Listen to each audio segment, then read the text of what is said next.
Salut à tous, alors comme vous le savez sûrement, depuis le 31 décembre 2020, on a la réglementation européenne sur les drones qui est entrée en vigueur et qui vient se superposer à la réglementation française. Donc il y a beaucoup de questions que je reçois de votre part, de gens qui se demandent si ça vaut le coup d'acheter un drone vu ce contexte, d'autres qui ont déjà un drone mais qui ne savent pas s'ils pourront continuer à voler avec dans 1 an, 2 ans ou 3 ans. Alors aujourd'hui, que vous soyez débutant ou non, que vous ayez ou non un drone, on tente de démêler un petit peu tout ça pour vous aider à y voir plus clair. Alors dans cette vidéo, je vais commencer par parler des cas les plus simples qui sont ces petits drones considérés comme des jouets et on montrera au fur et à mesure en construisant un petit tableau que je vous mettrai à l'écran pour récapituler un petit peu tout ça. Le point de départ qui est super important, c'est que quel que soit le drone que vous avez ou que vous comptez acheter, dans tous les cas, même si c'est considéré comme un jouet, il y a des règles de vol à respecter qui sont par exemple ne pas voler en agglomération, ne pas voler près des sites sensibles comme aéroports, centrales nucléaires, tout ça. Bref, toutes ces règles sont dans l'application GeoDrone que je vous conseille vivement d'utiliser avant d'aller voler, mais surtout avant d'acheter un drone, parce que beaucoup vont acheter un drone et ne se rendent compte que plus tard, que près de chez eux, ou à 30 bornes à la ronde, il n'y a pas d'endroit pour voler. Donc ça c'est vraiment le point de départ, tous les drones sont soumis à des restrictions de vol qu'il faut bien avoir en tête. Alors ces petits drones considérés comme des jouets, je vous en parle pour deux raisons.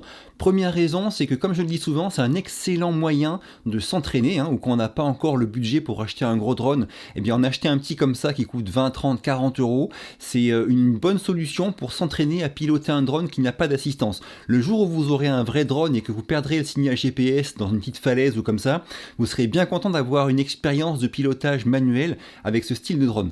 Donc moi je m'en sers régulièrement de celui-là, c'est assez sportif. C'est un mini drone FPV pas cher, mais qui me fait vraiment la main et qui m'habitue à piloter sans aucune assistance. Donc premier point, c'est important pour se former, je trouve, d'avoir un petit drone pas cher, c'est vraiment utile. Second point pour lequel je vous en parle, eh bien, c'est que ces drones-là, qui sont considérés comme des jouets, ne sont soumis à aucune restriction supplémentaire, il y a uniquement les règles de vol à respecter de l'application GeoDrone, mais mis à part ça, il n'y a pas de déclaration à faire, pas d'enregistrement, rien du tout, on peut l'acheter et voler avec. Maintenant on passe au second cas de cette vidéo, ce sont les drones qui ne sont plus considérés comme des jouets mais qui font moins de 250 grammes. Alors pour tous les drones qui vont suivre, je vous parlerai régulièrement de deux choses. La première, elle est commune à tous les drones qui vont suivre, c'est l'enregistrement du pilote. Pour ça, il faut aller sur le site Alpha Tango, je vous mets le lien sous la vidéo, et s'enregistrer en tant que pilote de drone. On va ainsi obtenir un numéro qui commence par FRA, et ce numéro devra être apposé sur tous les drones dont je parlerai maintenant, y compris les petits drones de moins de 250 grammes qui ne sont pas considérés comme des jouets. Le second point dont je vous parlerai régulièrement, c'est de la formation en ligne. Une formation en ligne existe déjà avec un petit test à la fin, elle sera modifiée dans les semaines ou mois à venir, et selon les drones dont on parlera dans la suite de la vidéo, elle sera ou non obligatoire. Maintenant on revient sur les drones qui font moins de 250 grammes. Donc pour ces drones, aujourd'hui, bien sûr, comme pour tout drone, on est soumis aux règles de vol classiques, donc la hauteur maximum qui est passée à 120 mètres maintenant, et toutes les règles classiques de vol, pas près des aéroports, tout ça, enfin bref, ça c'est commun à tous les drones, encore une fois, mais pour ces drones-là qui ne sont pas considérés comme des jouets, on doit aussi donc apposer le numéro FRA qui correspond à l'enregistrement du pilote. Donc sur le Mini 2, moi je l'ai mis dessus, j'ai une sorte d'imprimante, la Dymo, là, qui me fait des étiquettes que je peux du coup après coller directement sur tous mes drones, et je l'ai mis là-dessus. Alors pour ces petits drones qui font moins de 250 grammes, il y a une petite tolérance, c'est que s'il n'y a pas la place pour coller l'étiquette pour qu'elle soit visible, il faut que vous puissiez la montrer sans avoir à démonter le drone, quoi. Donc selon le drone que vous avez, il est possible que vous puissiez la mettre sous la batterie ou comme ça, enfin bref, ça c'est à vous de voir, mais en tout cas, en cas de contrôle, il faut pouvoir montrer rapidement le numéro d'enregistrement FRA. Pour ce qui est de la formation en ligne, du QCM en ligne, il n'est pas obligatoire aujourd'hui pour ces drones-là qui font moins de 250 grammes. Donc il n'y a pas besoin de passer ce QCM en ligne, par contre il est recommandé de le passer. Aujourd'hui, avec ces drones légers qui font moins de 250 grammes, on peut survoler des personnes isolées. Concrètement, s'il y a un marathon qui est organisé et que vous voulez prendre des images de drones des coureurs, ça c'est vraiment interdit. Mais si vous êtes en montagne en train de faire du drone et que vous survolez 3 randonneurs, ça par contre c'est autorisé avec ces drones-là. Vous pouvez aussi voler à proximité de maisons, d'habitations ou de parcs ou comme ça, du moment que vous êtes hors agglomération et dans une zone qui est autorisée aux drones de loisirs. Ces points-là en fait ne changeront pas, même en 2023 quand la réglementation européenne aura pris la main sur la française, vous pourrez continuer à faire ça avec ces drones. Par contre, ce qui va changer en 2023, c'est que vous devrez aussi, pour faire voler ces drones, avoir passé un petit test en ligne qui n'est pas encore disponible aujourd'hui. Donc je récapitule. Aujourd'hui, avec ces drones qui font moins de 250 grammes, vous devez apposer de manière visible votre numéro d'enregistrement de pilote, qui commence par FRA. Bien sûr, vous devez respecter les règles de vol de drone. Et à partir de 2023, vous devrez aussi passer un QCM qui n'est pas encore disponible aujourd'hui. Maintenant, je vous parle des drones qui font moins de 500 grammes. Donc, on a le Spark, par exemple, ou le Mavic Air première génération. Pour ces drones-là, aujourd'hui, pas de gros changements. On doit bien sûr y apposer son numéro d'enregistrement FRA et respecter les règles de vol classiques. On ne peut pas survoler de personnes, mais on peut voler à proximité de personnes. Par contre, ce qui risque de changer, c'est en 2023. On pourra voler avec ces drones-là non marqués CE en catégorie équivalente Open A3. Et là, par contre, il faudra passer normalement 2 examens. Donc le QCM en ligne identique à ceux des DJI Mini 2 par exemple, mais en plus un autre avec une petite normalement 30 questions théoriques.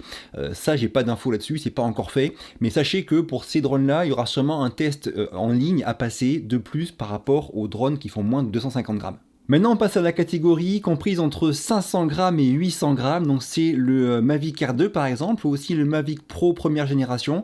Pour ces drones-là, on peut voler à proximité de personnes aujourd'hui et à 50 mètres d'habitation ou de sites industriels ou comme ça, mais bien sûr hors agglomération.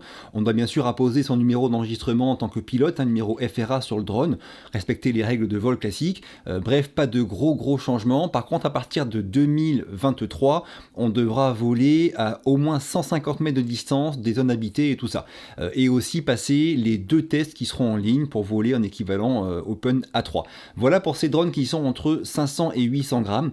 Maintenant, on passe aux drones qui font plus de 800 grammes, entre 800 grammes et 2 kg. Là, il y a un peu de différence. Alors pour les drones qui font plus de 800 grammes, Mavic 2 Pro, Hotel Evo, tous les Phantom, tout ça, bref, pour ces drones qui font plus de 800 grammes, on doit passer une formation en ligne. C'est un QCM de 20 questions qu'on peut avoir après avoir suivi une formation en ligne. Ce QCM, on peut le faire autant de fois qu'on veut. On aura tout le temps les mêmes 20 questions avec juste l'ordre des réponses qui va changer. Et à l'issue, on a une attestation qui est délivrée, qu'on est censé pouvoir montrer en cas de contrôle. Alors première chose, donc pour ces drones qui font plus de 800 grammes, on a bien un test en ligne à passer, et je vous rappelle que ce test est recommandé quel que soit le drone que vous pilotez. Alors le test qui est en ligne actuellement, il n'est pas tout à fait à jour des fois, mais bon, il va être modifié, amélioré dans les semaines, mois à venir, et ceux qui ont déjà l'attestation, elle restera valable assez longtemps. Maintenant, il y a autre chose pour ces drones de plus de 800 grammes, c'est qu'on est censé aussi enregistrer le drone lui-même et apposer le numéro d'enregistrement du drone sur le drone. Donc pour ces drones de plus de 800 grammes, on doit non seulement mettre son numéro d'enregistrement en tant que pilote, qui commence par FRA, sur le drone, et aussi le numéro d'enregistrement du drone, qui commence par UAS-FR, sur le drone. Ça, c'est aussi quelque chose qu'il faut faire. Et enfin, pour ces drones de plus de 800 grammes, on est aussi censé avoir un dispositif de signalement électronique à distance qui est maintenant bien souvent intégré dans le drone, mais il y en a plein pour lequel il n'est pas intégré, donc il faut acheter une petite puce en plus à mettre sur le drone. Voilà pour les grandes lignes de ces drones de plus de 800 grammes, et tout comme ceux qui font entre 500 et 800 grammes, à partir de 2023, on devra voler à au moins 150 mètres de distance des habitations et passer le second test qui n'est pas encore disponible aujourd'hui, mais on aura donc en tout 2 tests à passer en ligne pour pouvoir faire voler ces drones de plus de 800 grammes. Donc premier point, ceux qui ont déjà un drone ou qui en ont acheté un récemment, soyez rassurés, après 2023, vous pourrez voler avec votre drone, mais il y aura sûrement un test à passer en ligne, un petit QCM supplémentaire à passer en ligne. L'autre point, c'est que encore une fois, aujourd'hui, on n'a pas encore de drone qui est vraiment homologué CE, qui rentre dans les vraies catégories Open A1, A2, A3, etc. Mais bon, ça va sûrement arriver très prochainement, j'espère avec le Mavic 3 qu'on attend depuis longtemps. Pour cette vidéo, j'ai essayé de compiler différentes informations que j'ai vues sur le site du gouvernement, de la DGAC, mais aussi sur le blog de Studio Sport, sur lequel il y a un article qui est très intéressant où ça vous dit aujourd'hui ce qu'il y a à faire selon le drone que vous avez, et ça traite de plein de drones existants, pas que de la marque DJI.